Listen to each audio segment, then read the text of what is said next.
WDT Media TV to our coverage of the Jamaica elections. We lost our feed earlier. Our feed is back, so we'll go back now to our live feed, giving an update of Jamaica's election coverage right here on the channel WDT Media TV. So over now to our live feed. And St. Catherine Central, Olivia Babsy Grange. So we're kind of moving fast through those. Okay, here we go. St. Elizabeth Southwestern, and as the Sankey boy in the room, Earl, you get to do the honors here. Read the next couple for me. Lloyd Green of the JLP, he's the incumbent, 9,044. Miranda Wellington of the PNP, 7,650. And the significance of this particular seat is that it always goes to the party that wins nationally. So that may be one of the reasons why there's celebration at JLP headquarters at the moment. Yes. Clarendon Southeastern, Pernell Charles Jr. of the JLP, 1,824. Sian Barnswell of the PNP, 1,284. And Sian Thomas of the JPP, 13 votes. That's 27 boxes of 144. Clarendon Northern, Wavell Hines, the cricketer, 5,623. To Dwight Sibley's of the JLP, 5,407. Judilyn Casey Edwards of the JPP, 24 votes. That's 95 boxes of 104. Of 100, rather. St. Thomas Eastern, 114 of 128 boxes. Yvonne Shaw continues to lead, 6,597. And the incumbent, Michelle Charles of the JLP, 6,188. Claudius Wong is on 31, and Jovian Blair of the JPP, 26. St. Thomas Western, James Robertson, the incumbent, 6,836. Hubert Williams of the PNP, 5,696. And Carleen Afflick of the JPP, 39 votes. That's 125 of 163 votes. Boxes, rather. St. Andrew West.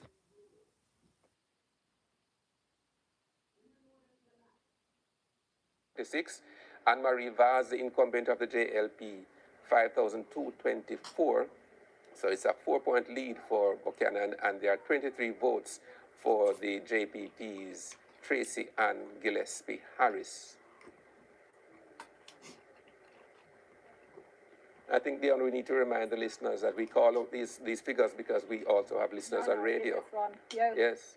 Trelawney Northern, Tova Hamilton has taken the lead now over Wickham McNeil, 6,826 to McNeil, 6,792, and it's 123 of 146 boxes. So we're seeing the finish line up ahead. And Marissa Dalrymple Philibert has restored order in St. Trelawney Southern, 1,787 to Paul Patmore, 1,486. That's 26 of 96 boxes, though. St. Mary's Southeastern, Norman Dunn, the incumbent, he is being tracked very closely by Christopher Brown. So Norman Dunn has 5,235, Christopher Brown 5,112, and Mark Hutchinson has 20 votes for the JPP. St. Mary Western, Robert Montague continues to dominate there, 7,219 to Omar Woodbine, 6,398, and Chase Neal, 25 votes. And this is another weather vane seat that indicates to the country as well what is likely to happen. Same for Southwest St. Elizabeth and the other one you mentioned a moment before. So we will see how Mr. Woodbine fares. And in St. Andrew East Central, Dennis Gordon of the PNP, he's now doing very well, 6,425 to Davion Vassell of the JLP, 3,949, and Princess Ford of the JPP, 82, 106 boxes of 113. Okay, here's St. Andrew West Rural. This is 136 boxes out of 140. Juliet Cuthbert Flynn of the JLP, 7,909 votes. The PNP's Joan Gordon Webley, 6,994. And that's been called for Juliet Cuthbert Flynn. St. Andrew Northwestern, 101 of 112 boxes. Dwayne Smith of the JLP, 5,648. Ethne Miller Simpson, 4,124. Orlando Robinson of the JPP, 106.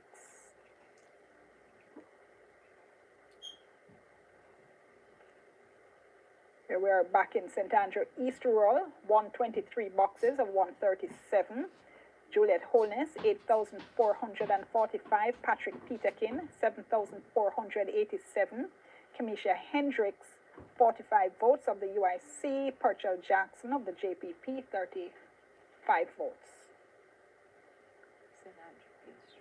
Eastern Portland, 130. Did we just read this? Has it moved? That is, that's moved. It That's has? tightened. Okay, 131 of 140 boxes. The PNP's Isaac Buchanan, 7,932. Anne Marie Vaz of the JLP, 7,699. Portland West, this is nearly finished, and 102 of 104 boxes. The JLP's Darrell Val, 6,022 to the PNP's Doreen Campbell, 4,809. Michael Aiken of the JPP, 22 votes. St. James Central, 103 boxes of 104.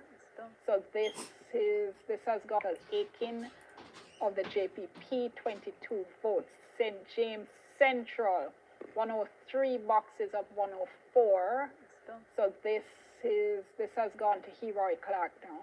6,486. The PNP's Janice Allen, 4,620. Okay, and let's just take South, and then we go to a break. St. James Southern. This is nearly completed. Just one box left to be counted. And Nikisha Burchell, 6,398. Homer Davis of the JLP, 6,000.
elections vote 2025. We got a statement from Flow a little while ago, so in case you've been having problems, Flow Jamaica has reported what they're calling a severe act of vandalism, which they say has disrupted internet, landline, and TV services for numerous customers in the areas of St. Catherine, Maypen, and Mandeville.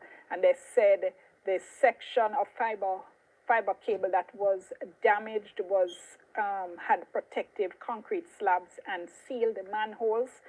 Those were breached, and the company is restoring, they said, working to restore as quickly as possible. They said they're also condemning the act which has taken place, as you know, on election day. So if you're having difficulties, that might be the cause. All right, let's just look at what's happening here in St. Catherine, East Central. Let's see, this is completed. The JLP's Alanda Terrelong has retained his seat with 6,364 votes. Raymond Price of the PNP polling 5,379 votes. Let's go now to Jamila Maitland, who is in the constituency. I'm on the Newlands Main Road in St. Catherine, East Central, where Jamaica Labour Party voters are in high celebration mood. Now, TV at a shop right now is the main attraction, and that's because they're watching the live results right now. Crowds of people just swarming around the TV, trying to see what's happening with their member of parliament. Now, by the latest data that I had, Alanda Terrelong was comfortably winning, and I just saw now from their TV that he was declared the winner. So as you can hear in the background, lots of excitement here on the Newlands Main Road. I am going to call in Jamaica Labour Party supporter right now, Kimmy. Kimmy's joining us. You're live on TVJ News. Tell us, how are you feeling? Well, I'm feeling so excited right now for my nice team MP. Because me I tell you, him work. We're talking about funeral. We're talking about we're talking about graduation. We're talking about assistant. Him tell you put in your pot and got office every Thursday for assistant. We're talking about education. Him dead there. We're talking about all people. Him dead there. One turn long. Cross the board. We're talking about your house burned down. Him dead there. 9-night funeral. Him dead there. Oh God, man. I feel so excited for my MP. One turn long, never two. All right, so that was Kimmy here on the Newlands Main Road. We are in St. Catherine East Central, where Alanda Terrelong was declared the winner by the preliminary results. He is now the MP for the third time here in St. Catherine East Central, where he defeated Raymond Price, the PNP's Raymond Price. And there was an independent candidate from the JPP, that is Cassian Radcliffe. I think her name is Cassian Radcliffe. So that's it. Lots of excitement, as you can hear. And they are tuning in to TVJ News, getting the live updates here of what's happening on our results show. There you have it. It's back to you in studio, Dion. Thank you so much, Jamila. And of course, TVJ is exactly the place for you to get all your ongoing coverage of this election. Let's go over back now to the EOJ with Kalisha. Yes, Dion, we're almost at the finish line. 93% of all the boxes counted. And earlier, it's similar to what we saw in the previous update. The Jamaica Labour Party was leading by, well, it was 32-31 at one point, and now we're seeing it back at 30-33. So the Jamaica Labour Party leading in 33 constituencies to the People's National Party's 30. An interesting one, Dion, that you pointed to earlier. We're going to go to it. We're seeing in St. Andrew West Central, the Prime Minister's seat. We're seeing the People's National Party's candidate, Paul Buchanan, leading in that seat. And we have 87 of the 105 boxes counted. So it's almost 82% completed. And we're seeing the People's National Party's candidate leading in the Prime Minister's constituency. And we're going to move over now to St. Andrew Northwestern, where we're seeing the People's National Party candidate, Miss Simpson. She is Jamaica Labour Party's candidate, Dwayne Smith, in that constituency. Going down now to St. Andrew West Rural, where we're seeing, well, the Jamaica Labour Party's candidate, the incumbent, Juliet Cuthbert Flynn. She is leading in that constituency to 8,290 votes to the People's National Party's candidate, Joan Gordon Webley, 7,157 votes. Now, should the incumbent hold on to this seat, it will be the second time the Jamaica Labour Party has had 3 consecutive wins in that constituency in St. Andrew West Rural. And going over now, if the videographer could just come with me, we're going to St. Ann Northwestern, where we're seeing the People's National Party's candidate, Gabriella Morris, at 6,989 votes to the Jamaica Labour Party's candidate, 7,383 votes in that constituency. Final one, Dion, before I come back to you. In Portland Eastern, we're seeing the Jamaica Labour Party's candidate still trailing the People's National Party's candidate, Anne-Marie, 8,072 votes to the People's National Party's Isaac Buchanan, 8,290 votes. So as I said, we're almost there, almost at the finish line for this evening. Done 93% of the boxes counted, and again, the People's National Party leading in 30 seats, the JLP leading in 33 seats. It's back to you. Thank you so much. Really important to get that kind of global picture of what is happening. 33 to 30, and you heard as well, it seemed to have been moving a little bit up and down, but the latest figures there, 33 seats in which the JLP is leading and 30 for the PNP. Here, St. Thomas Eastern again. This is 2 boxes left to count, 126 of 128. And this has been declared now for Rosemary Shaw of the PNP. The incumbent Michelle Charles has lost this seat, 7,284 at this point to Yvonne Shaw, and the JLP is Michelle Charles, 6,807. Here's Portland Eastern, 1 box left to count here. Isaac Buchanan, 8,290 votes. This is what Kelisha just read for us, but I wasn't sure of the boxes left to count. So we have 1 box left to count, in fact, in Portland Eastern. And Manchester Central. Okay. Interesting. Read from Errol. Rhoda Crawford, the incumbent, has held on to defeat Donovan Mitchell. She secured 9,035 votes to Donovan Mitchell, 8,861. So that's 1 hold in Manchester for the JLP. Strong candidate, hard-working member of Parliament. She deserves to go back to Parliament. Rhoda Moy Crawford, one of Jamaica's best talent in the Parliament. Manchester North Eastern, and Audrey Marks has taken it, 7,652 votes to Valentin Wint of the PNP, 6,209. Clive Warren of the JPP, 33 votes.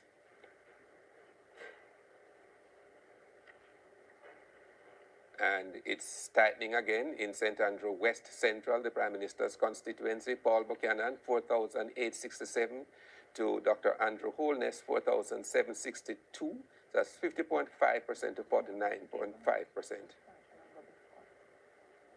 Trelawney Northern, 67 to Dr. Andrew Holness, 4,762. That's 50.5% to 49.5%. Trelawney Northern, and you have Tova Hamilton, the incumbent, leading Dr. Wickham McNeil, 7,408 to McNeil, 7,198, 131 of 146 boxes. St. James Southern, Nikisha Burchell of the PNP, continues to lead. Completed. Oh, in fact, I didn't see the tick. It's completed, so she has won it for the PNP. So that's 1 pulled back for the PNP from their loss last time. The work begins.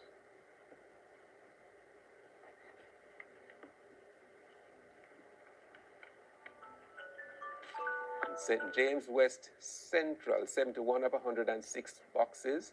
Marlene Malahu Fort, 4,193 to Andre Houghton of the PNP, 3,633. And Clifford Barnett has 15 votes. I think what we're seeing is that the election is really down to the wire and still anybody's game at this point in time. I think what the major You don't think the PNP has lost? no, I think their play is for us to. I think there's two plays for us to reach at least at 32. Okay. Um, feel like I'm listening to the Democrats watching the election and thinking that Kamala No, man. Harris I believe still Or had a Hillary path. before. Hillary had a path. there's a to play for victory. us, and I can see the play. Hopefully You materialize. can see the path But of victory. I think yeah, I I can tell see you, the I path hear to the victory. Democrats. Yeah, you were counting on Manchester Central, though. But I guess we traded it for West Central in St. Andrew. Oh, come Okay, here's St. Catherine, St. Catherine Southeastern here. This is 129 boxes out of 135.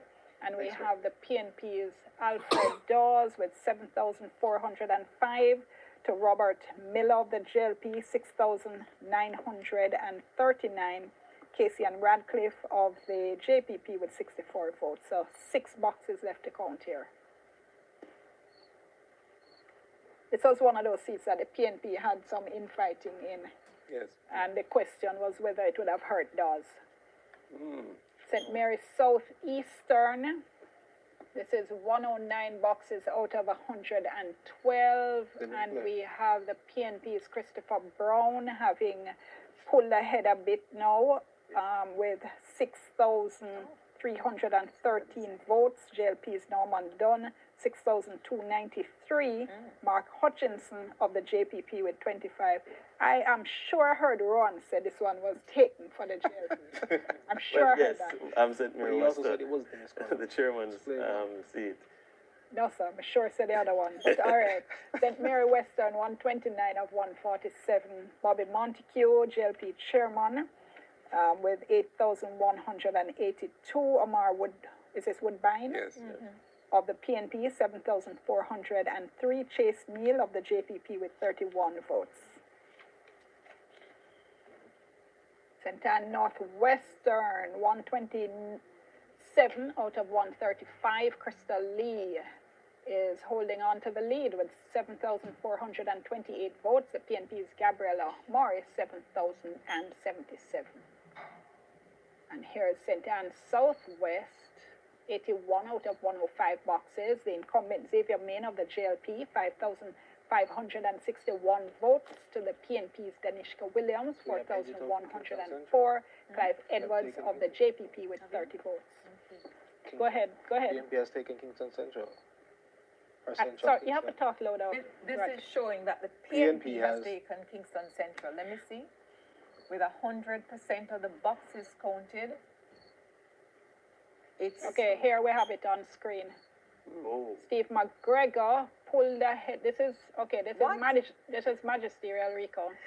4,739 over Donovan Williams of the JLP. The incumbent 4,727. Swanee did the maths for me. That's 12 votes. 12, yes. All right, definitely. this one is headed to a magisterial recount, but the preliminary vote shows Steve McGregor of the PNP the winner, Garth Barnett of the UIC with 23 votes. And just to say for viewers and listeners that when you have these kinds of close results, as I said, it's inevitable the parties are going to ask for a magisterial recount.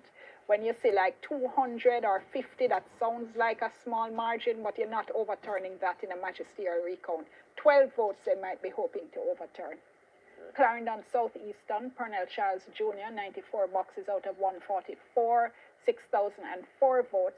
Sian Barneswell of the PNP, 4,805. Sian Thomas, 38 votes. So Clifford, you start perk up again. Binford. 144, 6,004 votes. Sian Barneswell of the PNP, 4,805. Sian Thomas, 38 votes. So Clifford, you start perk up again. Binford. You know, I'm looking at the scales on the two sides. you know. sides. Yeah, at which point one is up and one is down. Here's Northern Clarendon, 95 boxes out of 100. The PNP's Wavell Hines, 5,000. Okay, this declared for Wavell Hines. So the cricketer heads the parliament. So we'll have a cricketer and an Olympian, it looks like. Yeah. No, well, Nether Soul is another, but he played for Jamaica. He was another cricketer in Parliament years and years ago. but even what's his name? Former PN. Morris, 7,242. That's Lemming. The margin is getting- Manchester Northwestern, 99 boxes out of 104. And this one Okay, Michael Phillips of the PNP, 6,687. Damian Young of the JLP, 5,516. And Trisha Stewart Angus, 36 votes. Okay, let's just give you this last one and then we go to the break. So this is nearly completed. So we can say Everard Warmington, this has been declared. Everard Warmington retains his seat. Let's go to a break. Stay tuned. You can hear some of the critical seats. We're still waiting to hear final results. We're back in a moment.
elections in Jamaica. So let's just take a moment and bring you up to date with everything that's been going on. I'm your host, Dion Jackson Miller, and with me, Earl Moxham and Emily Shields from the RJR Gleaner Communications Group. Also with us, we have Ron Walsh. He is from Young Jamaica, an affiliate of the Jamaica Labour Party. Clifford James with us as well, from the PNP-YO, the youth arm of the People's National Party.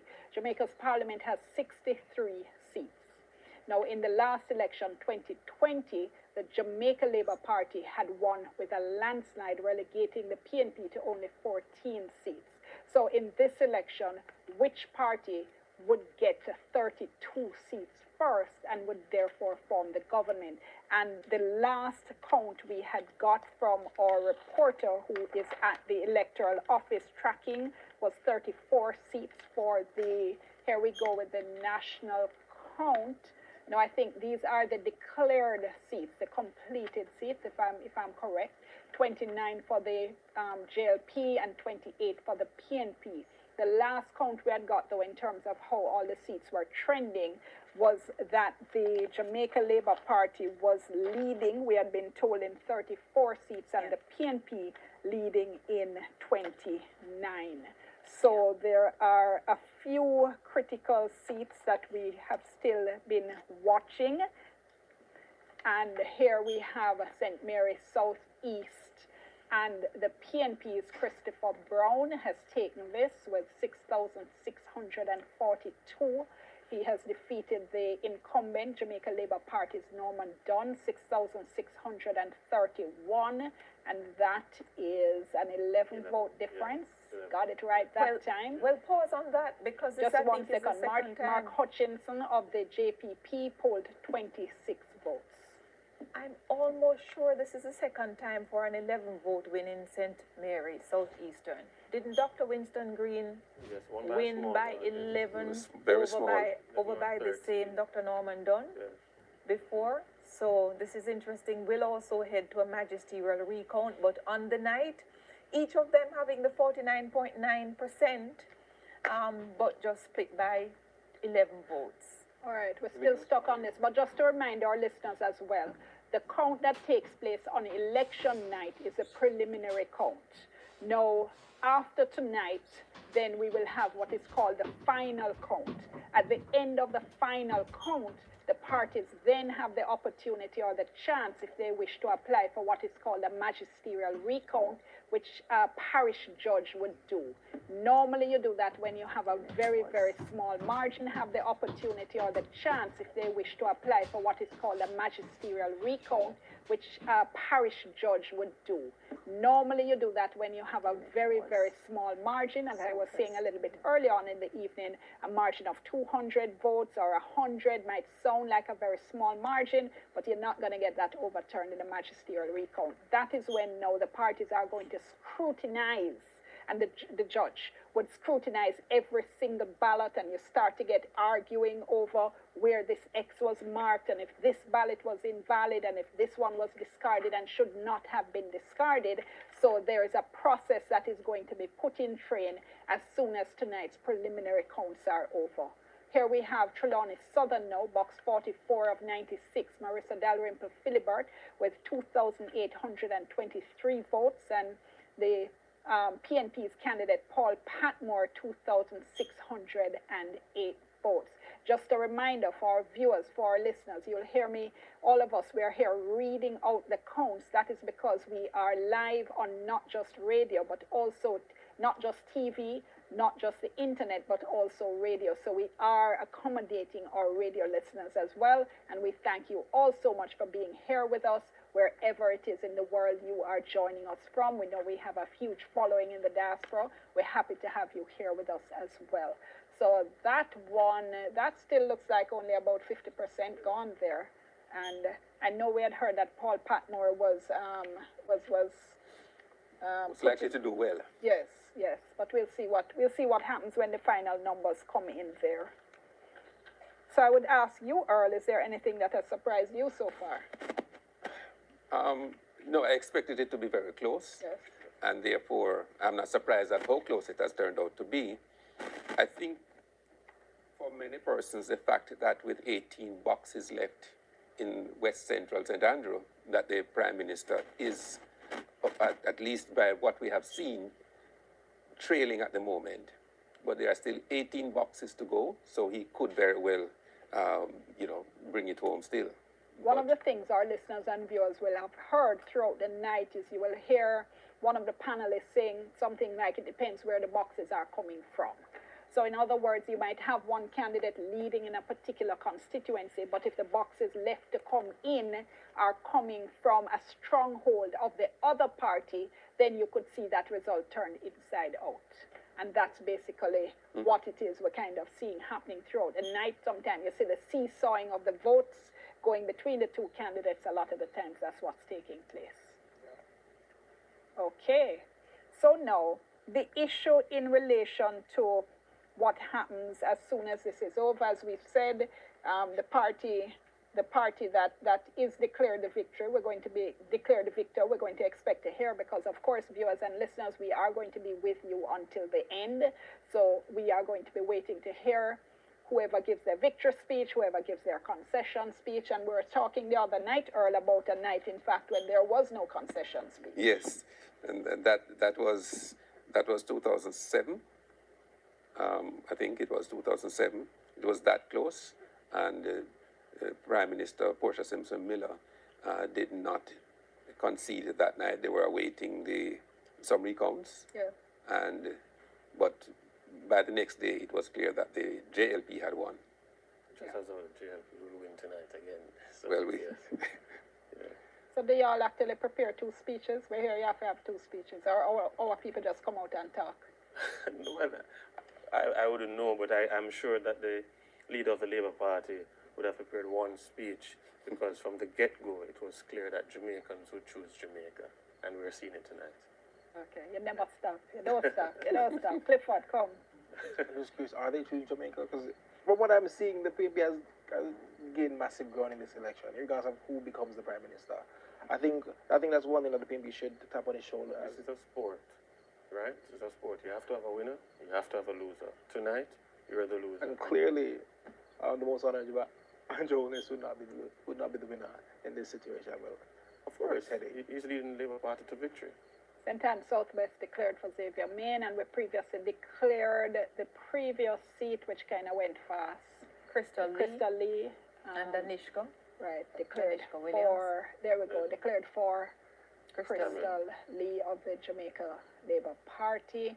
8,050 votes to 7,488 for Gabriella Morris of the People's National Party. Right. Gabriella Morris had been a senator, throwing her hat here into the representational ring. So coming up short this time around. This means there's no change at all in St. Anne.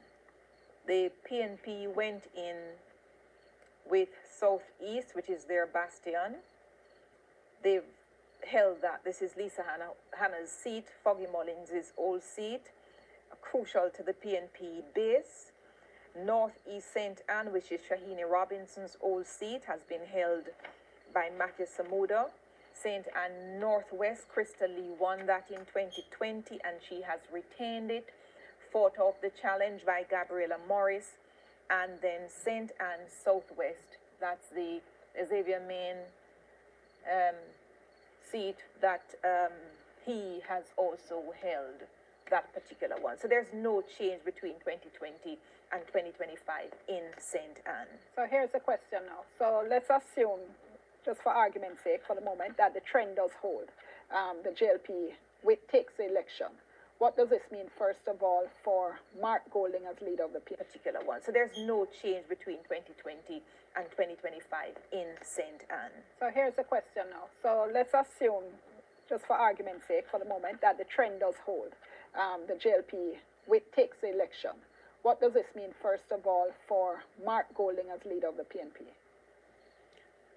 For him to have taken the PNP from the position in which he succeeded to the leadership, to them coming so close to winning this election, unless he volunteers to go, I think the PNP would have to think very carefully whether they would want to have another disruption in the party's cohesion about the leadership. But that's for him and the party to decide, I suppose. Yeah. Emily? Yeah, there are a couple ways that I will look at this. I keep saying that 2020 was an electoral anomaly. It still is in many respects. So that what has emerged from 2020 is that the people are willing to re-elect a very hard-working member of parliament, even if that member of parliament started out as an anomaly in 2020, but they've continued to doing good work. So I say this, so I believe Rhoda Moore Crawford, I believe Crystal Lee, and Tova Hamilton, who had some issues, she has clearly rebalanced them, and perhaps it is setting a new sort of trend. If we look at it that way, then perhaps for Mark Golding and the PNP, they shouldn't be so swift to seek to discard him, because they're coming from a point where Dr. Peter Phillips was perhaps deemed to be an individual who could not take the PNP to where the PNP is at this time. And a lot of people hadn't thought Golding would be able to cross the line at all. Right. Can I just jump in on you and say that I'm hearing that the official voter turnout has come in at 38.8%, which is bad. That is 1% above the COVID years. Yes. And I certainly, based on the crowds I saw and the anticipation, I thought we were heading to a 55% voter turnout. So I don't know what has gone wrong, why so many people have not, but that is something we said we should study again, as we said at the start of the program. Yeah. May I take you back to the question of Mark Golding's future in the PNP as leader? We have got to the point now where, so he's 60 this year. If they go to the full term, this incoming administration, he would then be 65. I think more and more voters are not looking too kindly in the Jamaican context at someone taking the reins of government heading towards 70. And I think that might, despite what I said earlier, it may be one of the things that they will consider when deciding whether to stick with the leader or seek a younger person to take them forward. We're going back to EOJ now with Kalisha.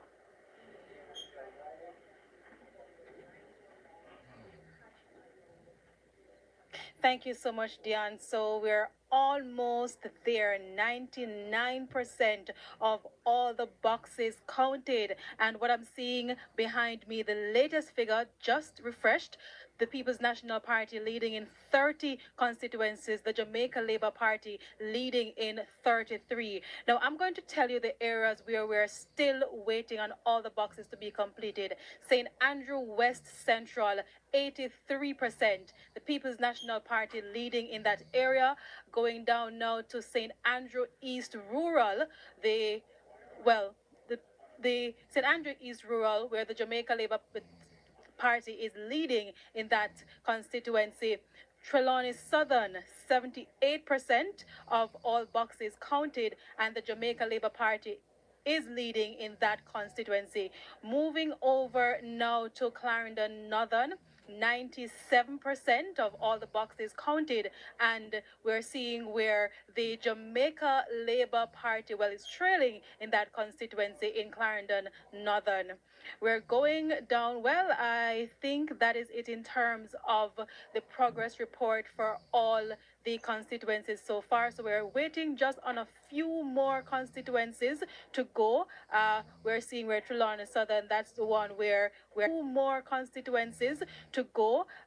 We're seeing where Trelawney Southern, that's the one where we're having only 70%, just over 70% of all the boxes counted in that constituency as well, Dion. So, we're seeing another change, Dion. I tell you, the things can change quite quickly here at the ECJ. I'm seeing now where the Jamaica Labour Party is leading in 34 constituencies, and the People's National Party is leading in 29 constituencies. And as I said, we're almost at the finish line. It's back to you. Thank you so much, Kalisha. Great work that you have been doing for us throughout the night. And as you're saying, they just about an inch there from the finish line. So the whole issue now, in terms of the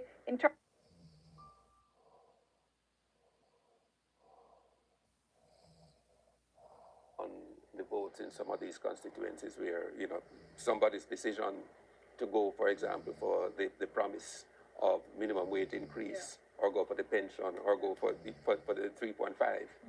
Because one of the things I've been saying, in fact, is that the polling numbers that we had been getting, when I looked at the dates that the pollsters were in the field, so many things happened after that. So it wasn't tracking with those. Yeah, in terms of debates, in terms of the announcement, in terms of the, you know, the even the manifestos in some cases being released and what was happening. So I always felt that those poll numbers weren't going to give us a really indicative sense. But as Don said, his polls had indicated that we were going to see a close election, and indeed we've seen that. Yeah. And I think there's been a lot of attempts to try and discredit the RGR Gleaner Dunn and some polls, and I think what we're seeing here from this election is that they were tracking.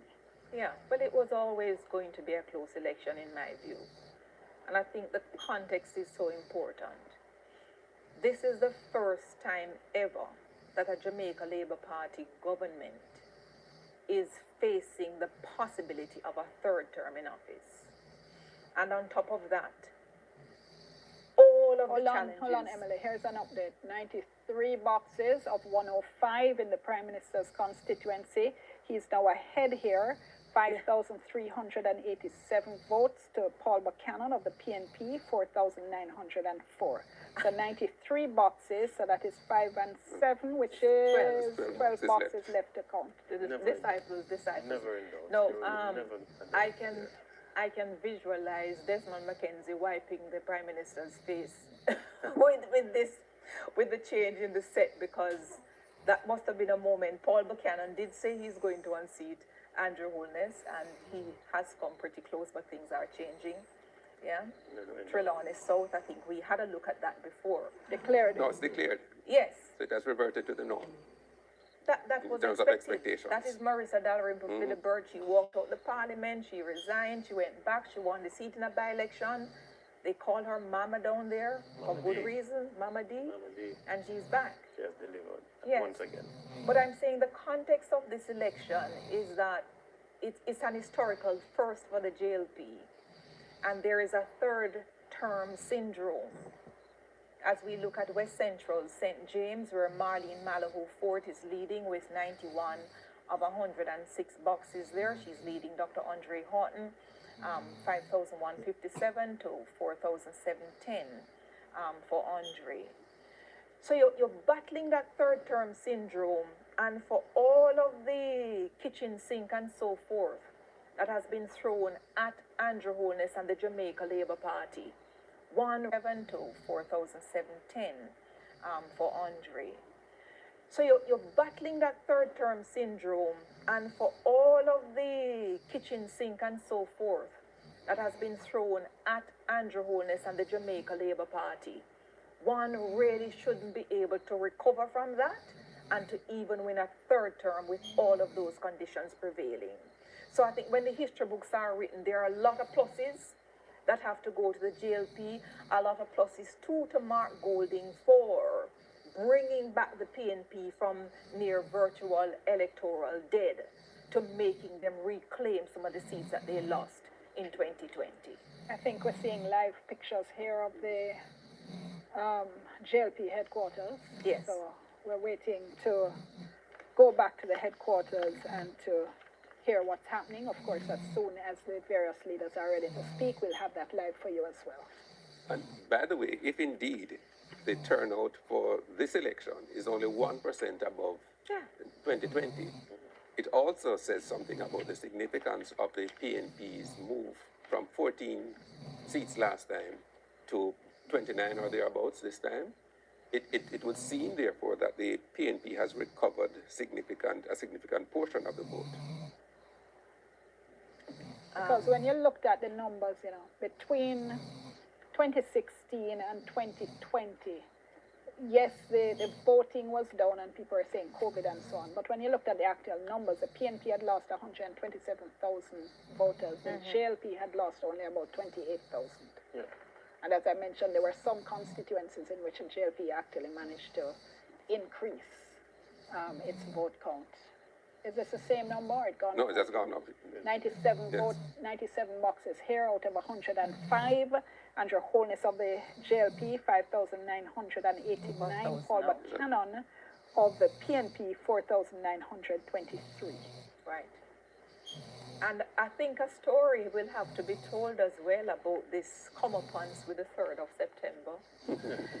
Because it was the 3rd of September 2007, Yes. 3rd of September 16?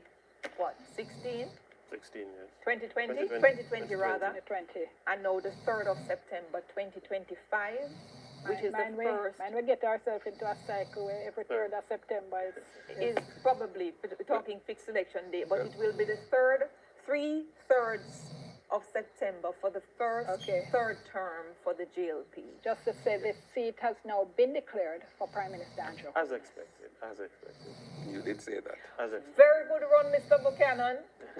Very good run, Paul Buchanan. You did promise you would beat Andrew Holness, and you came pretty close to that because I didn't even look at West Central in my calculation because I thought it was a done deal. But he's done well. Yeah? Clifford, you ready to concede it?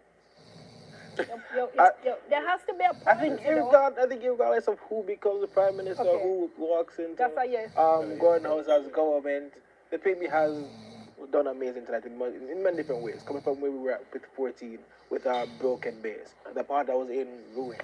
I think Mark Golding and Dayton Campbell has done well in bringing back the party and has represented what the PNP is to the Jamaican people, and has sold the PNP to many people as well. Because as I said before, the whole country in general has signaled that they want some sort of change, whether it is from the MP level or whether it's from the national level. They want to see some sort of change. But still with only 38% of the vote. There are various accounts for that, like the mishap with today and the growing trend of voter apathy. But in general, people want to see some level of change. I think what the Jamaican people want is to continue with the Labour Party. When you look at what has happened since 2016 until now. Sorry, hold on. The voter turnout doesn't support that, you know. Because what you have is the max 62% of registered voters who never came out at all. Right. So that's it's 3 out of 4 registered voters came out. 6 out of 10 didn't come out. Now, when I did the math in 2020, when we had about the same voter turnout, when you actually looked at how many people had voted for the party in power, which is the JLP, it was actually only 20% of registered voters. So because the voter turnout is so low, you're essentially a minority government in terms of support from the voting public as a whole. So it's one thing to say, yes, we won, but surely it must be sobering. So that's why I'm taking issue with you saying this is what the people wanted, because in fact it's a minority who have put you into power. I know it's winner takes all and first past the post. I agree, but at the same time, it is the persons who come out to vote. Yes. So what we have. No, stop right there. That's the point, you know. No, Listen to what you just said. The persons who came out to vote, most people didn't. So what that means is that those most people didn't want either of you. So what does that say about how you relate to them and how you relate to the country? And that's where I'm going. Okay. I think that is what we have to do as political parties. You know, we have to engage. We have to find new strategies to engage the Jamaican people. And that is something that we, as political parties in the country, will have to start to look at, because it cannot continue at 37. I think it was about 37 point something last election, and now it's at 38. We don't have the COVID excuse again. 37.8. In 1993, I believe it was 60%. Thereabout. So it 60.28. Yes. 60.28. So. But in all fairness, Ron, I don't know what can be done to get people out. If people were not electrified for this election, hold on, stick a pin for me. Let's go over what. to the JLP headquarters. Andrew's on location.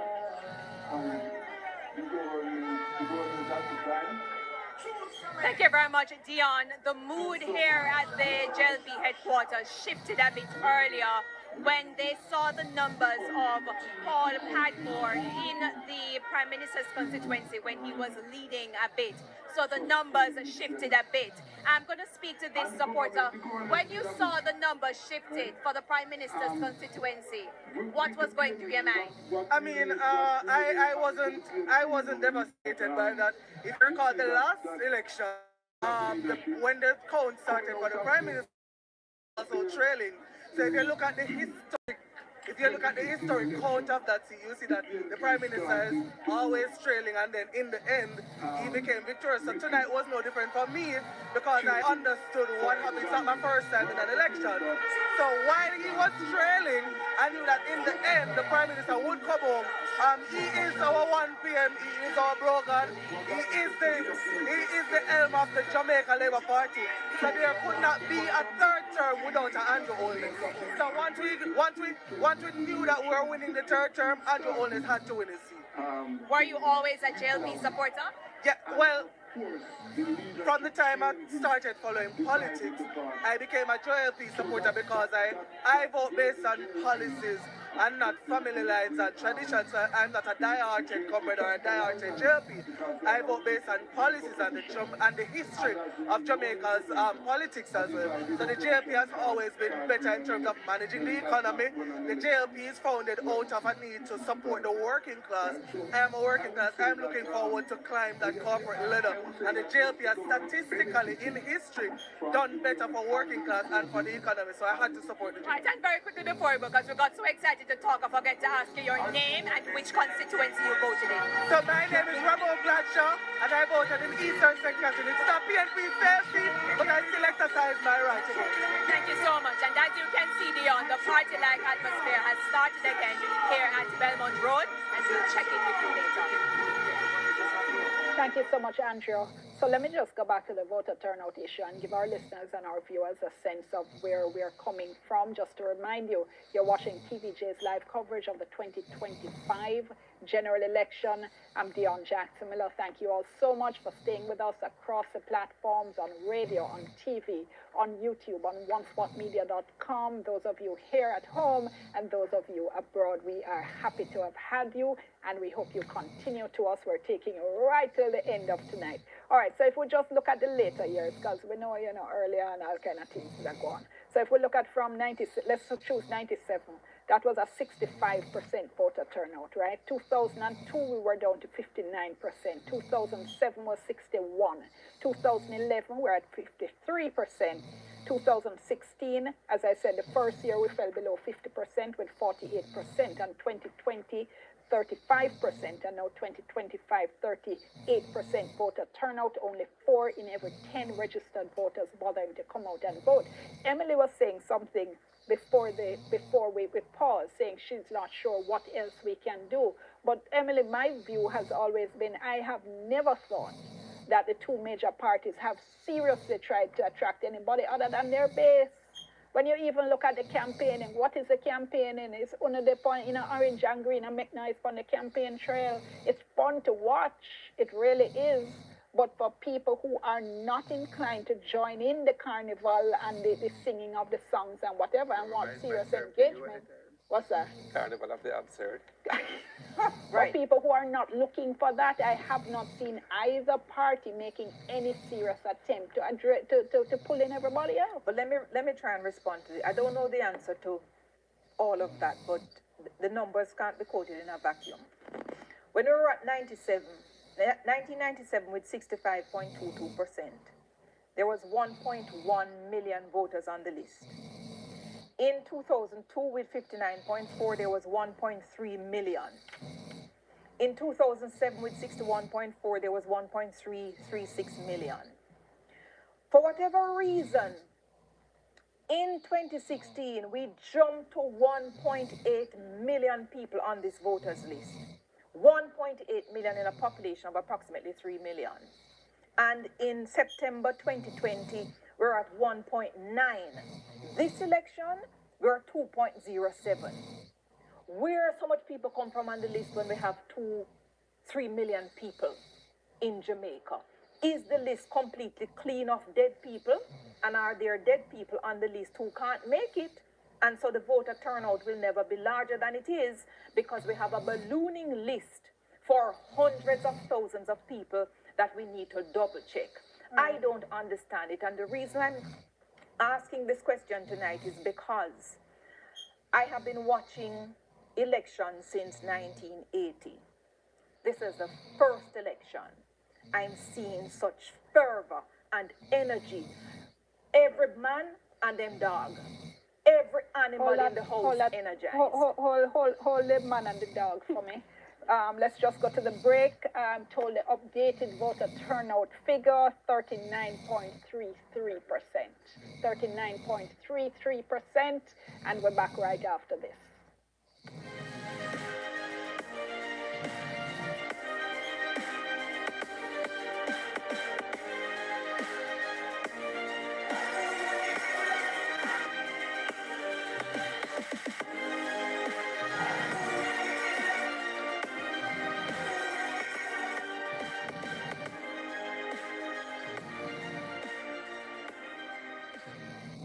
Wow, your favorite Sunshine granola is now in a convenient resealable pouch.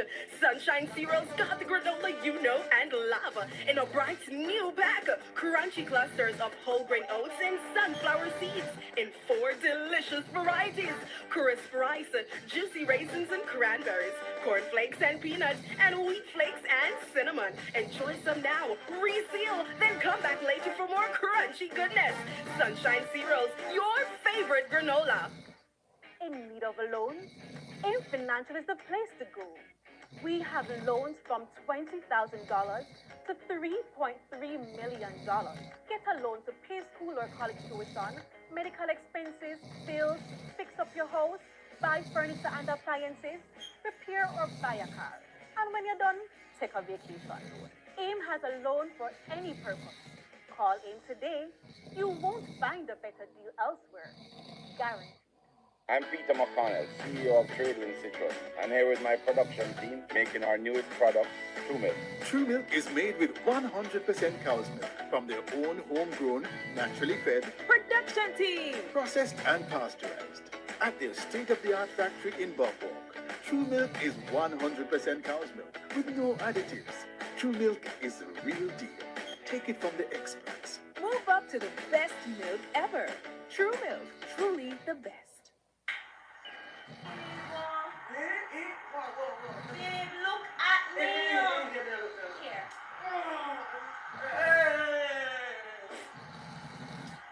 On them score stuff. Let's get it on. Oh, idiot defense. Come on now, play like some plastic Jamaica. Oh, miss. Hey, lover boy. Let's get it on. Let's get it. Strong back gets you in the game. Yup, and it keeps you scoring. It's for real, man. Strong back. Strong Back is available at your favorite supermarkets and the gas stations island-wide. Distributed by Fazy Commodity Limited. Call them at 923-9221. Strong back. Combo pack up, we feeling best. Sunshine stacks up above the rest. There is no contest, it's the best mix, so we feeling best. Best value to how you're feeling. We got cheesy Zumas, caramel crunch, potato chips. Well, come and get it, yeah. Combo pack up, we feeling best. Sunshine stacks up above the rest. There is no contest, it's the best mix, so we feeling best. Enjoy Sunshine Snacks Combo Pack. Best mix, best value. Best mix, so we feeling best. At Flow, loyalty pays back. So we're rewarding our customers with $20,000 in groceries. For only $2,700 plus GCT, simply add postpaid mobile to your current internet plan and claim your $20,000 supermarket card today. That's how we keep your rhythm flowing. Conditions apply.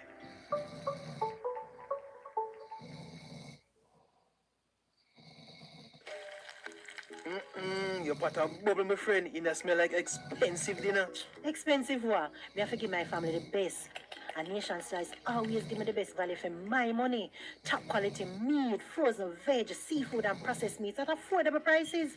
Them have sliced fish, shrimp, beef, jerk and bacon burger. And them here say import and supply meat in every nook and cranny of Jamaica? Yes, my friend. You can get salt mackerel, pigtail and sliced ham. Nation's choice, always your best value. This is Mark. He's saving to make sure that this one doesn't have to worry about student loans. This is Tevin. He's saving to make sure that next year he can live by his own rules. And this is Janelle. She's saving to make sure that the girl's trip to Greece makes it out of the group chat. They all have one thing in common. They're JN Bank savings. Saving little by little is what makes life affordable. Stop wishing you could. With your JN Bank savings, you absolutely can. JN Bank will help you find a way. Every child deserves a home filled with love. When hope meets heart, a new journey begins. Welcome home, David. Welcome, David.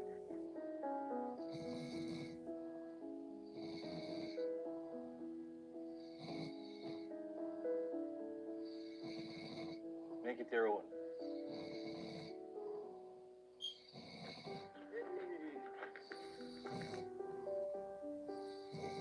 Family is built on moments shared. Go, David, yes! Every smile and every shared moment connects us with a brighter future. Here, you're not just welcomed, you're family. Foster hope, foster love, foster a child today.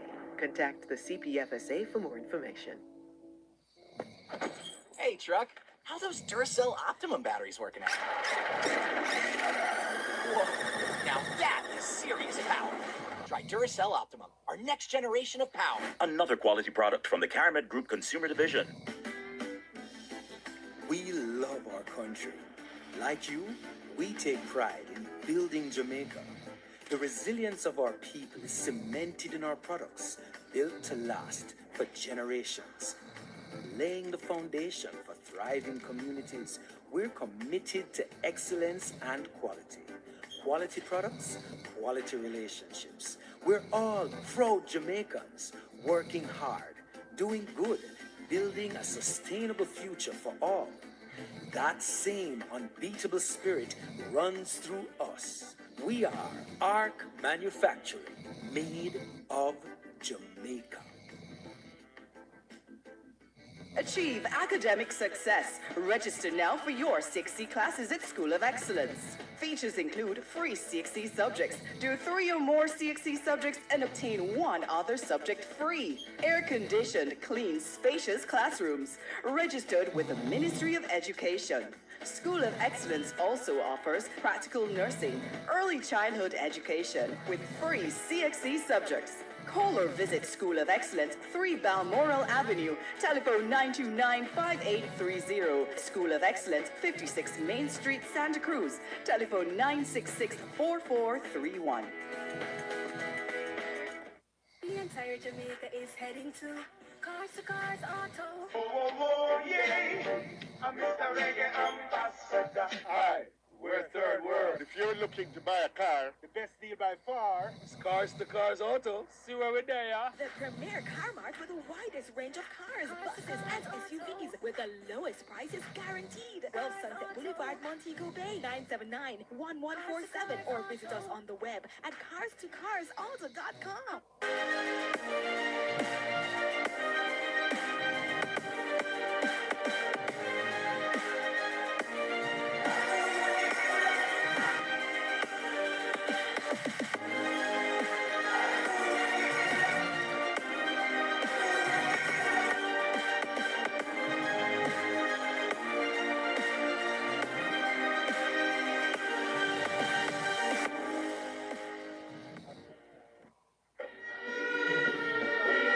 One, 2, 3, 4, 5, 6, 7, 8, 9, 10, 11, 12, 13.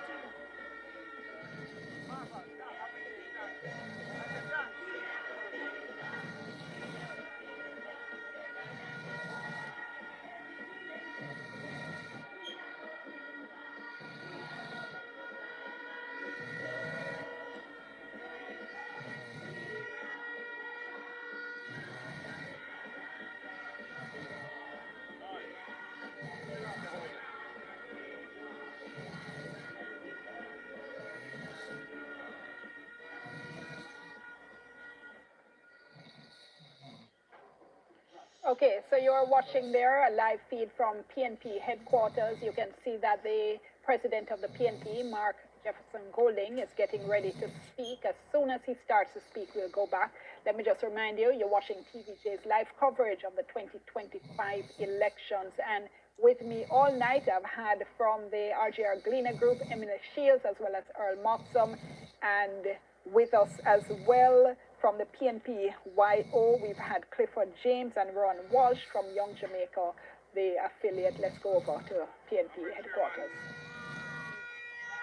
Comrade General Secretary, comrade officers, all the comrades on the platform, all the comrades in the audience, all the people of Jamaica who are listening, watching. First of all, I think it's my duty as a believer in democracy to acknowledge and concede the result and to congratulate our opponents, Jamaica Labour Party, for their victory tonight. Jamaica's democracy is important and we must cherish it. Sometimes it brings bitter disappointments. Sometimes those disappointments are laced with a tinge of a sense that not all is fair and just, but it is very, very important that we put democracy ahead of all of those feelings.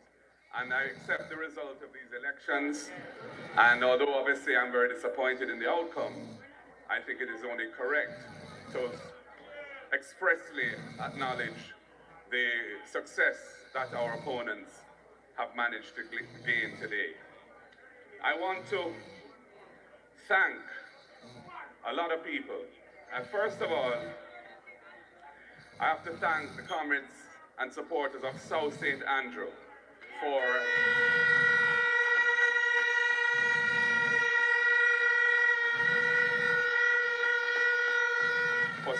standing with me, for coming out today in their numbers, and for giving us a decisive victory in the constituency which I have the honor to serve. I also want to thank our campaign team, led by our campaign director, our general secretary, Dayton Campbell, Dr. Dayton Campbell.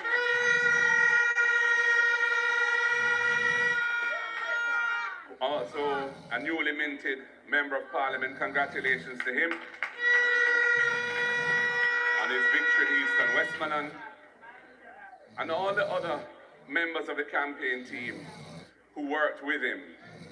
There are a number of names there. I don't want to attempt to go through all those names because I'm going to probably forget somebody and then I'll regret it. But they have done a tremendous job. The communications team, I want to thank them publicly for the work they have done. And that is a night and day kind of job. It starts very early in the morning and goes on till late at night. So their commitment to the task at hand is remarkable, and I want to thank them deeply for it. All of our candidates who ran in this election and their campaign teams, I want to thank them for their effort, for their commitment to the country, to the democratic process. I want to, of course, congratulate the 29 who have been successful tonight, and we have more than doubled our number of MPs tonight.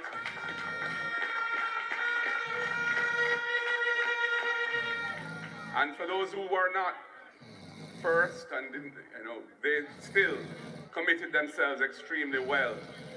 And I want to say that this was a wonderful demonstration of the maturity of Jamaica's political process, that we could go through such a closely fought election without any violence to speak of.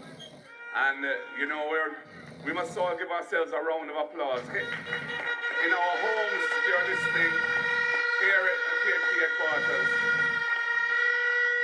because that was not always the case. And I want to just thank all of the pioneers who led that process to where it is today, where I think we can safely say that Jamaica is a place that really cherishes and respects the democracy that we have built. I want to thank the people of Jamaica for having received us so well and having given us hundreds of thousands of votes. and giving us 29 seats. We don't take that for granted. We thank you for your time today. I know the voting was often painfully slow, and that's an issue which more will have to be said about, because it's an undemocratic situation when people, elderly and other people, have to be in the hot sun lining up to vote for sometimes hours. And it should not be that way. We should do better, and we have to do better. Must tell you that I'm proud of the platform that we put forward for the people of Jamaica.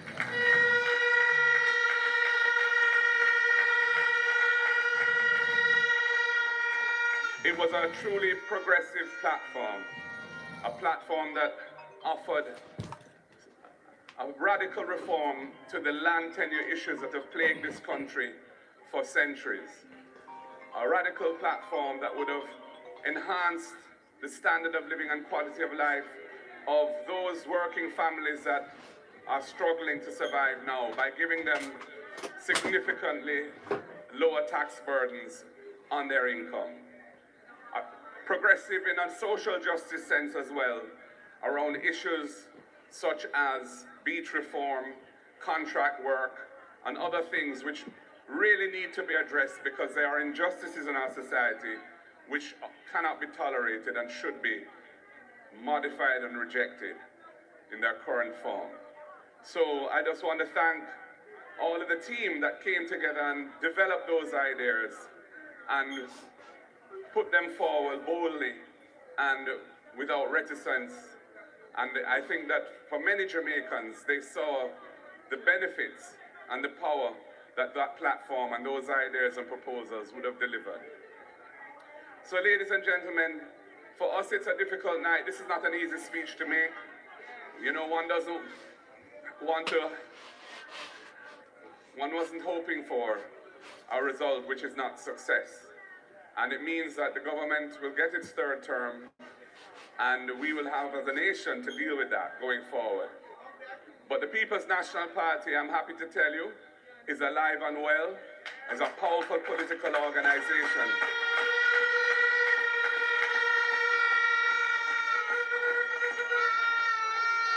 And has embraced modernity in its methods, and has definitely, I think, over the last few years, come a long way towards being a competitive political force in Jamaica.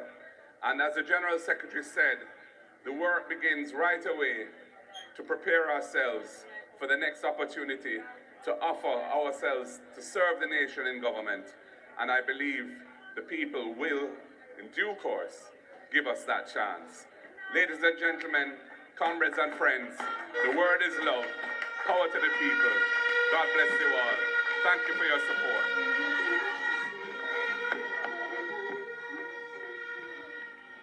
Listening there to the president of the People's National Party, Mark Golding, giving his concession speech.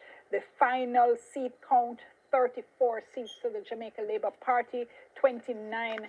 I'm sorry, let me rephrase that in case I mislead anyone. Just to remind everybody that what has been done tonight is a preliminary count. So the seat count at the end of the preliminary count is 34 for the Jamaica Labour Party, 29 for the People's National Party. The final count is going to take place, and then we're expecting, certainly in at least those two constituencies in which we saw razor-thin margins of about 11 and 12 votes, we are expecting those to go to magisterial recount, and then we'll see what happens after that. We are seeing on screen the Prime Minister at JLP headquarters, seeing there a jubilant Desmond McKenzie on the mic as well, seeing Delroy Chuck, and we will be handing over to the JLP headquarters soon as well. Babsy Grange, and you can... Horace Chang, I saw Kamina Johnson Smith there as well. Yeah. And, yeah. And we're witnessing for the first time in contested elections a Jamaica Labour Party government that is having a third term. They had two terms between 1980 and 1983 was uncontested, and they faced the possibility of a third term in 1989, but 83 being uncontested, this is the first contested third consecutive term that they have won, and this says something about the organization as well, with all of the challenges that this particular man had, and all that he was made to answer for, some of which will continue after this election, and no doubt intensify because of the increased numbers on the opposition benches in the House of Parliament. So it does promise to be an interesting parliamentary year. There's something else very interesting to the Andrew Holness story. In addition to getting a third successive term as Prime Minister, he also had that very small term from October 23, 2011 to 29th of December. Actually to the 5th of January when he handed off to Portia Simpson Miller. Just to remind our listeners and viewers, what Earl is referring to there is the fact that Bruce Golding, former Prime Minister, stepped down as Prime Minister. Andrew Holness was elected Prime Minister by his colleagues in Parliament. By agreement, yes. Yes, I was trying to find the right word. Thank you so much, Emily. By his colleagues in Parliament, and on that occasion, he gave in to the call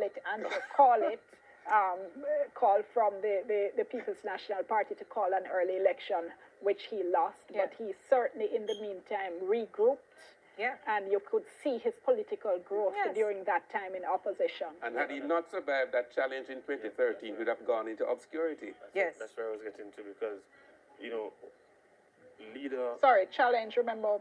Challenge internal from Audishaw. Yes. Leader got the party just after the Mr. Golden stepped aside, and of course there was some chaos inside the political movement.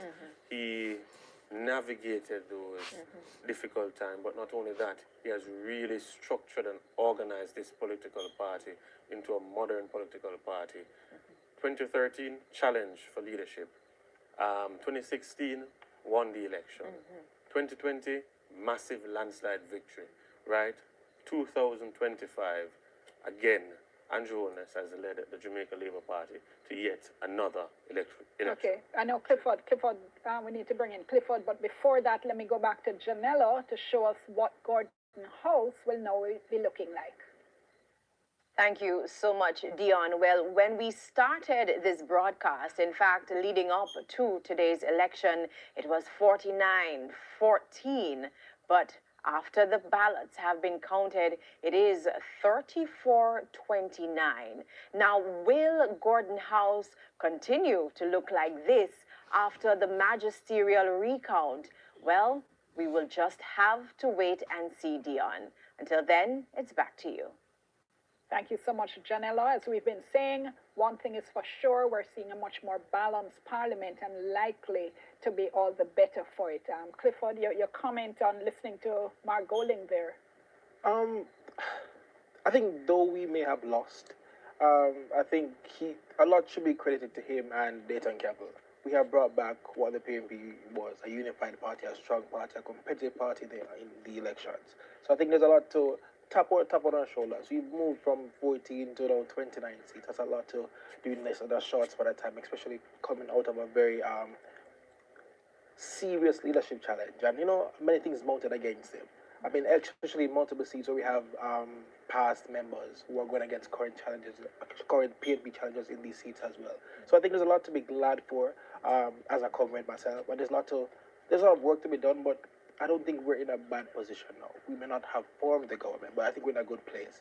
I think what the party should do now is not to go back to where it was in that 2016 time after we had lost then. I think now we should work on where we're at and just move forward. Well, the party hasn't shown that it can manage leadership challenges very well, though. I mean, the last is 3? Just ripped you apart. That's something I hope we have learned. And I'm now going to apply, a different metric of how we take on successions, if any is even required at this point in time. Okay. But you feel how? Is that I feel? How you feel? Currently now? Yeah. I feel good. We have moved from 14 to 29 seats. Okay.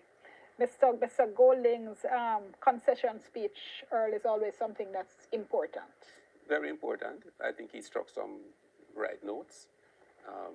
the it was a bruising campaign, and hard words were exchanged, and so I think it will take time for some sort of cooling of some of the feelings between the two parties and the two leaders. But he did what was expected of him under these circumstances, and it is in keeping with Jamaica's democratic traditions that we do that. In fact, we have done better than the United States sometimes in that respect. All right, so we're still waiting to join the Prime Minister to hear his victory speech, but let's go to another break. We soon come.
For staying with us for TVJ's live coverage of the 2025 elections. I'm Dion Jackson Miller. You've been watching a live feed there. Well, I think you can still see it on the screen of the Jamaica Labour Party headquarters. They're jubilant, they're triumphant, they're celebrating. So the Prime Minister is still to speak, but what we're seeing is a lot of the key people, key officials in the parties coming up and speaking before he does. And just to remind you, I have been here throughout the evening with Emily Shields and Earl Moxham from the RGR Gleaner Group, and also with us from Young Jamaica, Ron Walsh, as well as Clifford James from the PNP-YO. Thank you all so much for having been with us throughout the evening. We're not done yet. We still have the Prime Minister's victory speech to go, all right? So just hold on for that. And let me see, next, of course, as we said, over the next few days is going to be the finalizing of the count. And then after that, we start to see the admin work being done, the putting together of the cabinet. Let's see who is going to stay in the cabinet, whether some of the older members will continue or whether we're going to see a more shaken up cabinet now. I think what you may see is continuity for a couple of years, and then some of the older members of the cabinet then transition out. That's my thinking. I think I've seen that sort of approach in the past rather than going for, just broad changes at the beginning.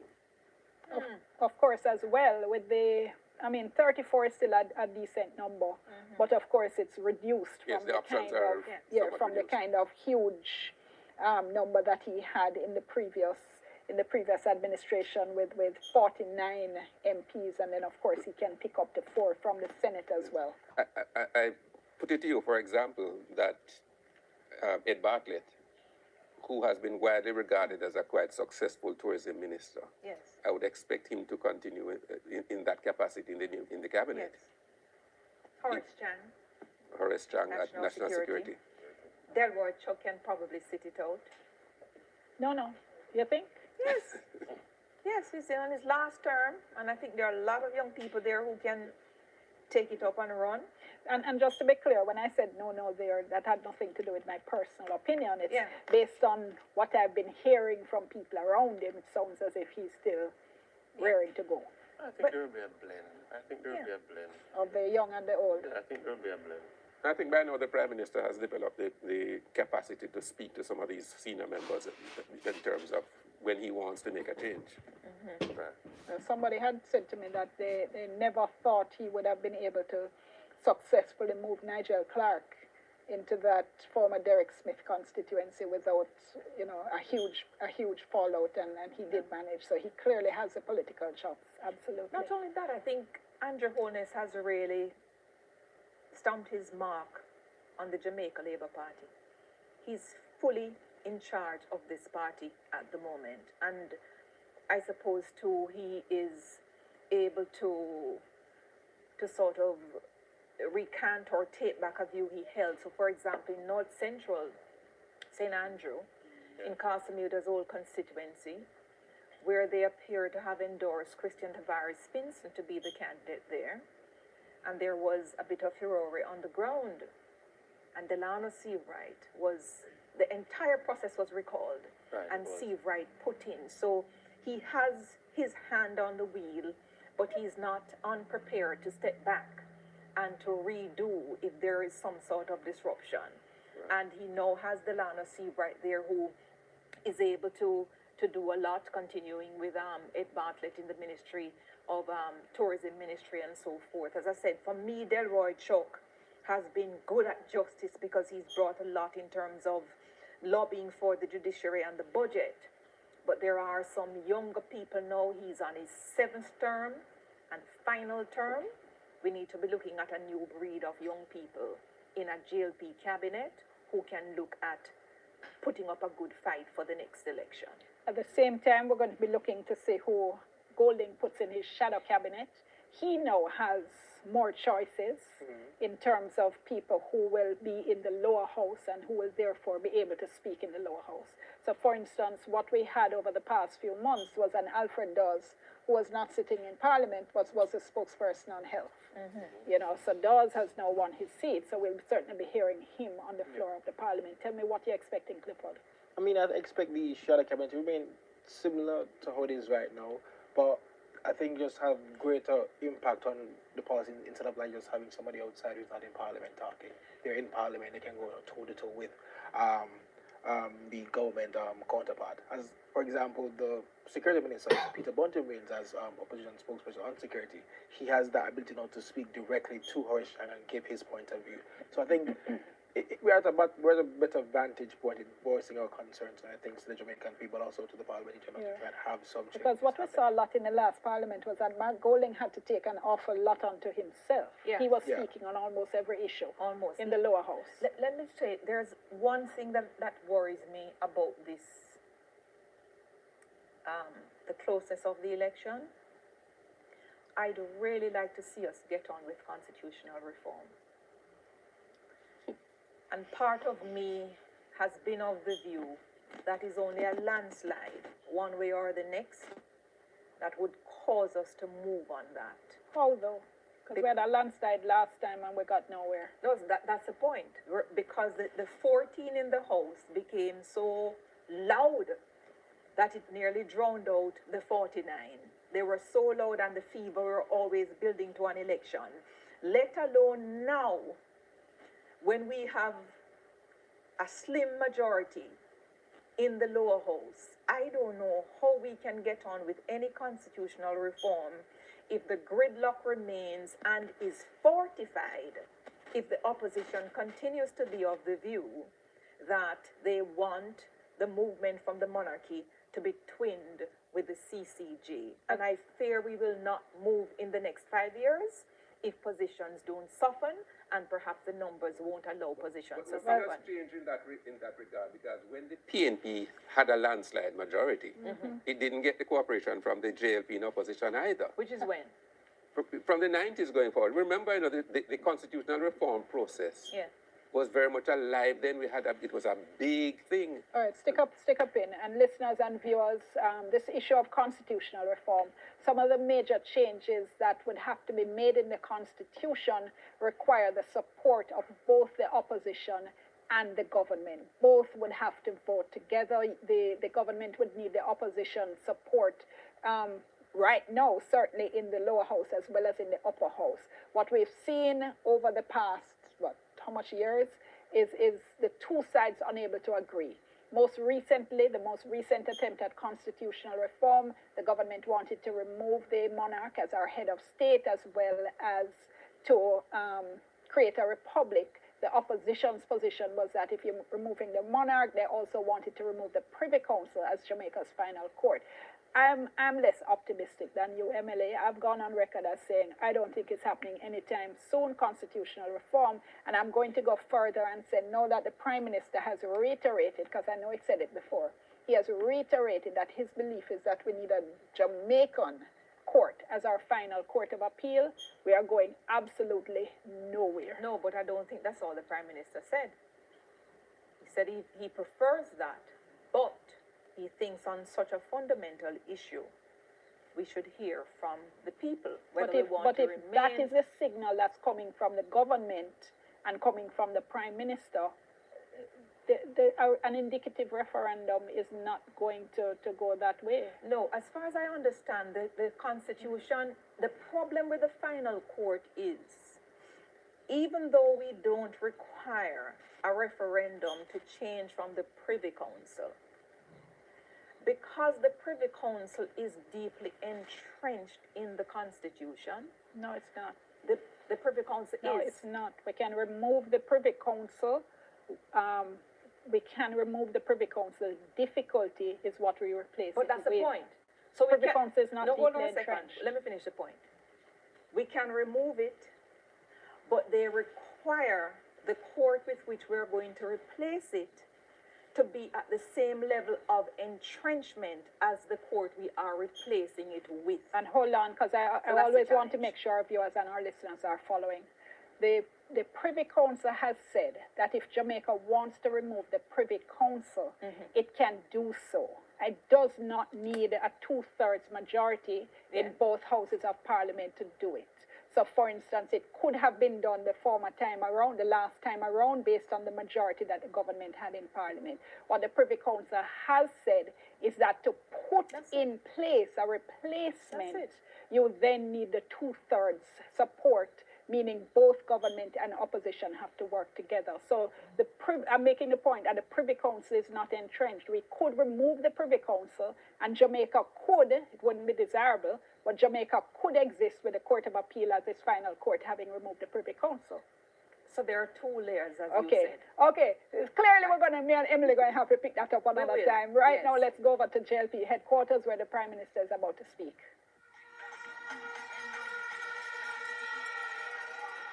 This bell is not an easy bell to ring.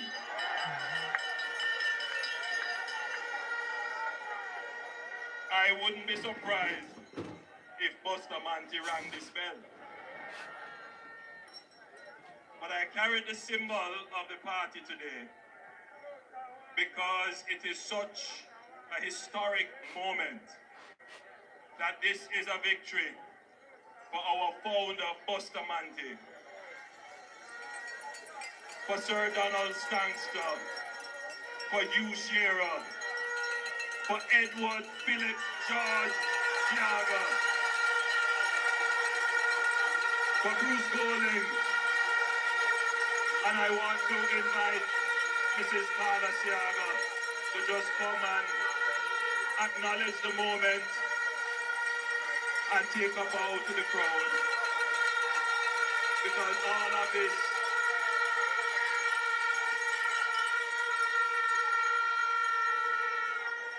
Mr. Siaga still has, well, he must be happy. So, Desmond, just, you are only allowed to hold the bell temporarily. Do not ring it.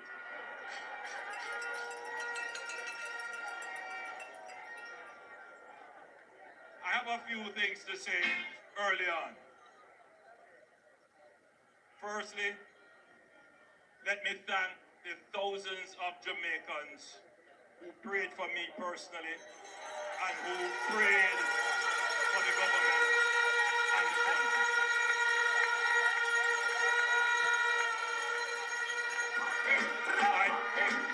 I want to thank my wife and one of my sons is here, Adam. Come on, guy.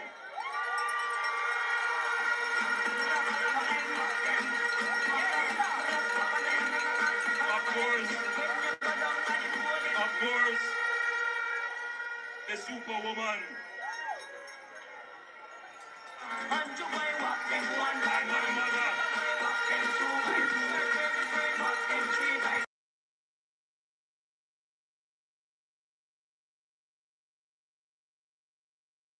Thank them personally. I mean, you know, a political campaign, sometimes, you know, when they see the personalities, they forget that they are human beings with feelings and emotions, and they can be objectified. It's very difficult, but I want to thank my family here and abroad and all over who have withstood a tremendous onslaught, but they never gave up on me or on the people of Jamaica.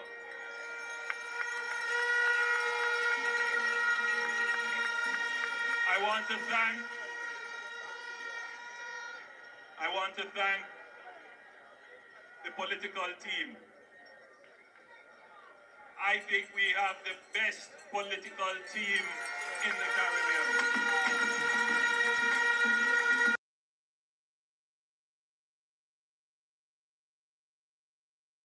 Allow me to,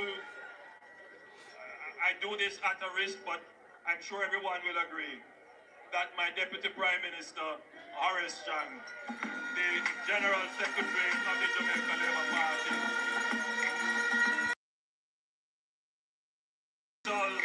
commendation, you know, there's a special bond that has to be between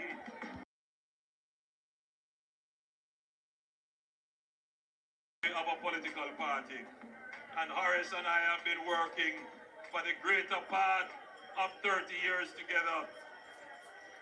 We have been very good friends and very good professional associates. We have a mind share, and we are both very much committed to Jamaica, like everyone in the team.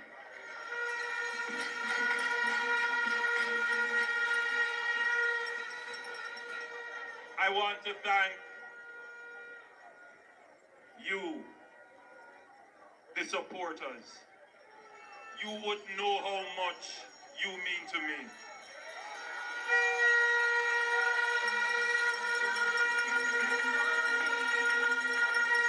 For all of you who squeeze up on the bus to come to the meeting, who go on the long motorcades with us,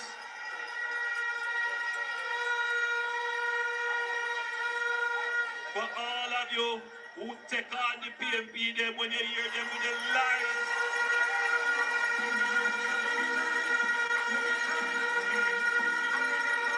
But for all of you who have stood up and chosen Jamaica, I say thanks to you, the supporters of the party. You make us stronger, and we stand here on your shoulders. And thank you. God bless you, and I love you.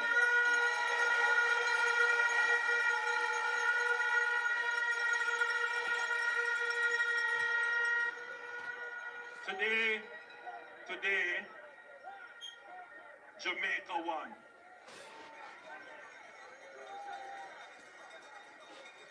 Jamaica won this election. Yes. The majority of voters decided to choose Jamaica.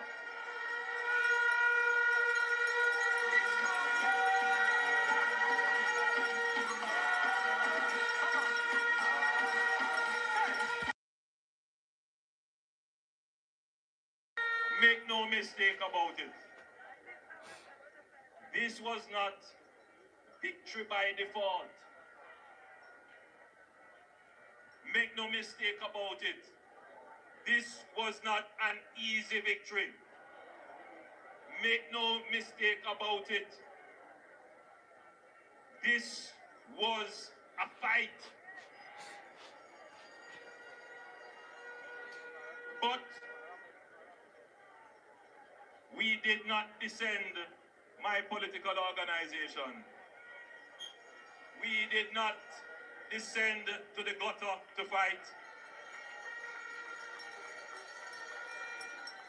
We did not seek to trick the people to win.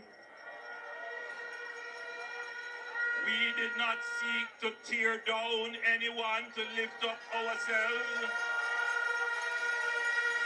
We did not seek to tear down Jamaica in order to be able to administer the affairs of Jamaicans.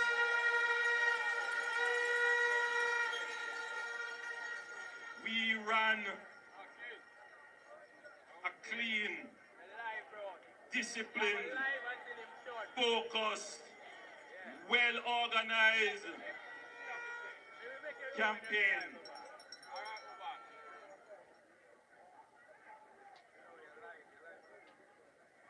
And we proved that we can run a decent campaign and win. And that is how Jamaica has won. They not like us. They not like us. They not like us.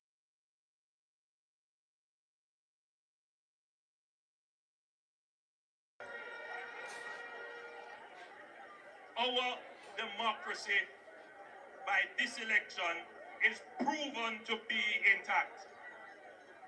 There are those who are trying to seed a view that the mere fact of a third term is a threat to democracy. There are those who are trying to carry the idea that regardless of how well a government performs and merits to be re-elected. It shouldn't happen because somehow that is a threat to democracy. Well, today has dispelled that because we went through the toughest battle in any democratic society in the region to stand here and say we will be the government for the third time.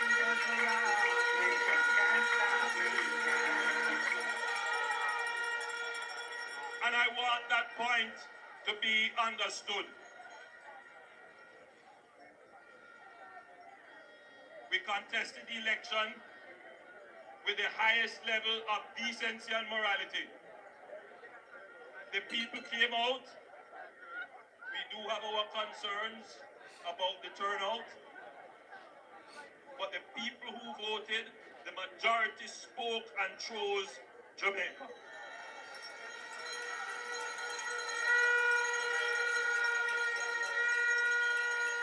So I am satisfied that our democracy is strong. But I wish to assure all Jamaicans who participated in the elections or who did not participate in the election that my government will continue to be respectful of, uphold and advance democratic institutions and protect the democracy of this country.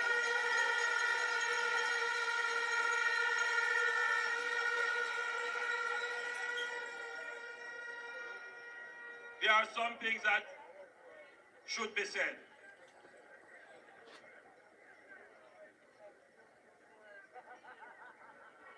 No weapon formed against me shall prosper.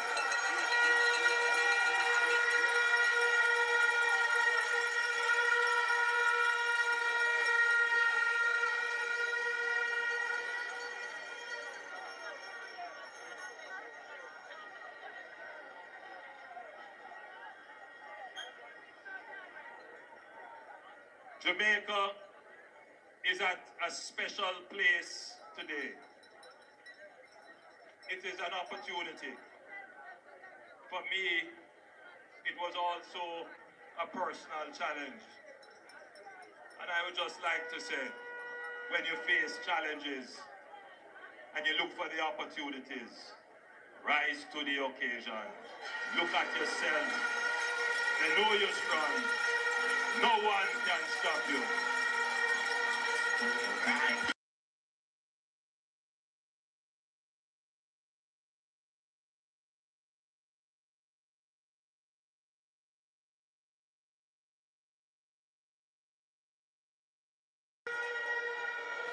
And after all the attacks, the lies, the rumors, the innuendos, I am still solid as a rock. They just can't stop me now.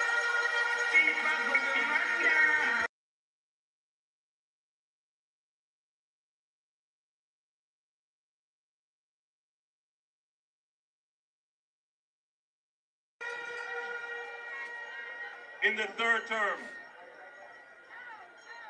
as in the first and the second,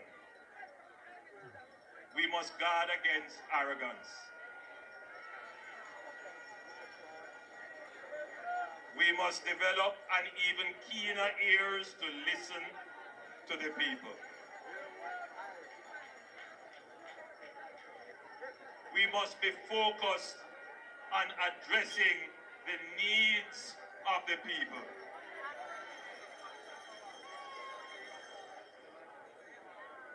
And while it is clear that the majority have spoken and chosen the Jamaica Labour Party, geographically and traditionally, there are still those who may not share that view. And for varying reasons. One reason is they say, yes, we see prosperity in some areas, but they want prosperity to come now to their community, to their driveway and to their doorway. This government, in our third term, must be laser focused on ensuring that there is prosperity for all Jamaicans.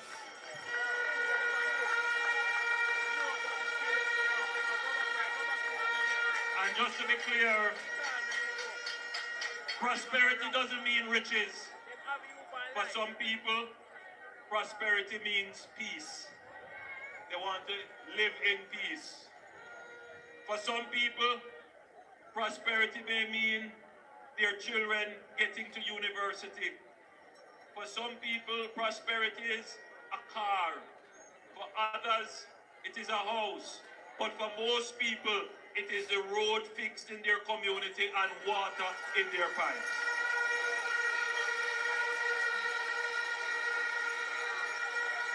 And so, we must be focused on delivering these basic public services, which means prosperity for so many.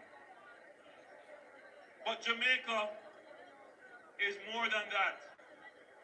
Jamaica is a potential to be realized. And for decades, we have underperformed. The story of Jamaica is that we have done so much as a country, but we could have done so much more.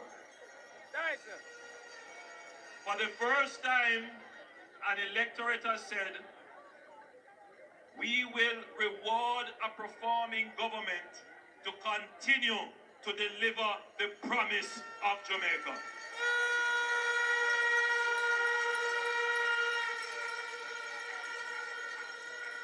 The promise of cutting murders and crime and bringing Jamaica finally to peace, the peace which we had 60 years ago. We can have peace in our country. The promise of Jamaica being a growing and robust economy, which we had 60 years ago, we will continue to fulfill the promise of the growth of the Jamaican economy. We will continue to fulfill the promise of a knowledgeable, educated, and informed society, where every child can have access to the best quality education. We will continue to fulfill that promise.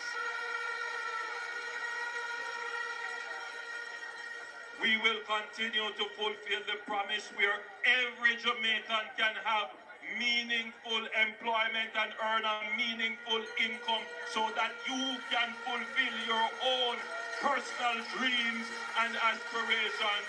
We will continue to fulfill that promise. And we will continue to build a society that is just. A society that is fair for everyone. We will continue the work that we have started in our second term. Now, as I close my presentation to you, our political organization, like any other organization, must renew itself. The third term is also an opportunity for renewal, to attract new people, to expose new talent, to refresh ideas, and to place to the Jamaican people a continued, credible political organization that can always ably lead the government of the country.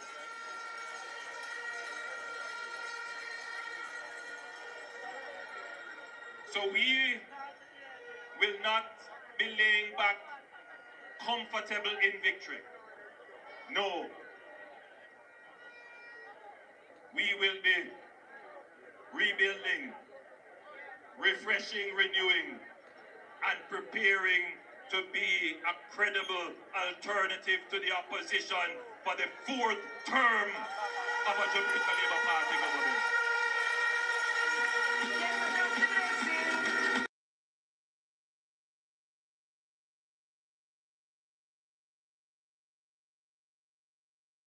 Jamaicans, your democracy is strong. You have made the right decision to continue with a government that performs, because it sends a signal to governments to come that the way to win is by performing, by doing, by achieving victory by merit.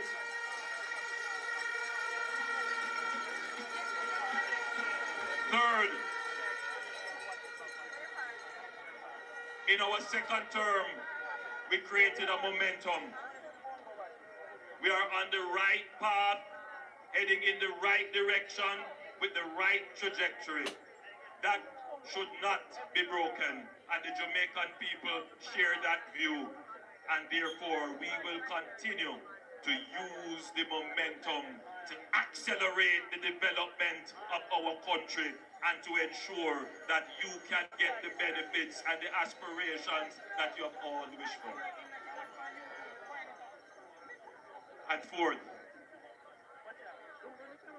we commit to being a responsible, caring, and fair government.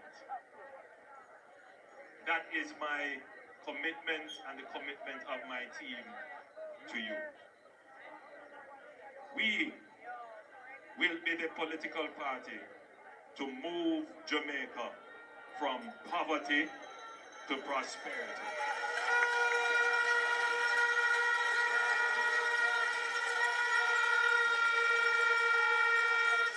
I continue to be your 1 p.m.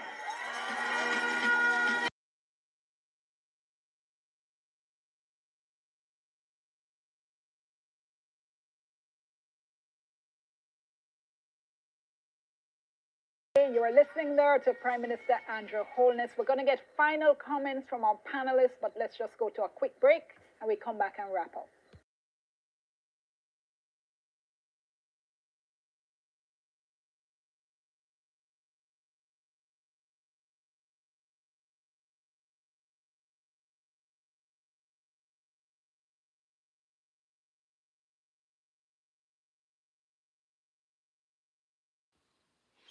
All right, and that's how we end our broadcast for today. Here, election broadcast coming to live on WDT Media TV. So the JLP re-elected for a third term, and let's see what happens from there on. I'm Dudley Thompson, and again, please like, share, and subscribe. And as usual, thanks for watching.